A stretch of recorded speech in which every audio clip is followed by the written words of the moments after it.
একটা কথা বলবি না। নাপিত রাগি যায় আজ্ঞା। রামଚନ୍ଦ୍র যেତେବେଳେ କାଲା ବୋଲି କହିଦେଲେ ତତେ ଯଦି ଶୁଭୁ ନାହିଁ ନେତ୍ର ମାନେ ଆଖିରେ ଟିକେ ଚାହିଁ ଦେଖ ଗଙ୍ଗା ନଦୀ କୂଳରେ ଆସି କିଏ ସେ ଠିଆ ହୋଇଛନ୍ତି। ନାବିକ ରାଗି ଯାଇ ରାମଚନ୍ଦ୍ରଙ୍କୁ କହୁଛି ଆଜ୍ଞା ନାବିକ ପଥିର ଲୋକ ହେ ମୀରା ହୋଇଲା ବୁଧିବରା ଶୁଣିଲେ ଅପାରେ ଧରା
समय सीना पुराण करू मांगर आपने कौन शांति पाई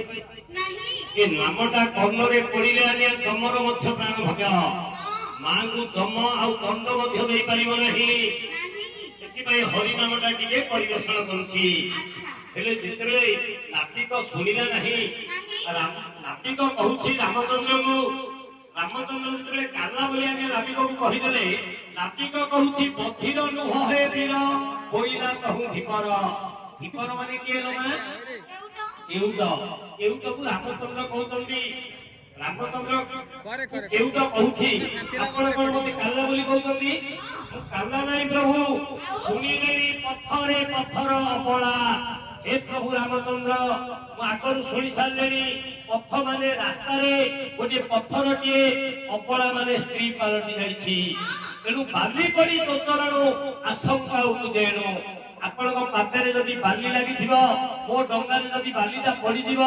नौका नायिका नायिका माने स्त्री मोर डंगा तो जदि सेही परि स्त्री पालटी जीव मोर खेला बुड़ी जीव वृत्ति एवं बसे कुटुंब मु गंगा नदी डंगा चलेले मोर कुटुंब पोषण करूछि तेणु बसाईर जदि नाटे न धोई हे प्रभु रामचंद्र आपणकर पादटा न धोइला जाए मु डंगारे बसई पारिबि नाही नापिक माने रामचंद्र चिंता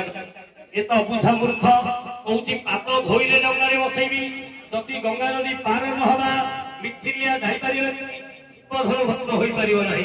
सीता स्वयंवर होई परिबो नाही ए समय रामचंद्र कोन करे आज्ञा पढ़ाई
ବିଷୟ ଯାକ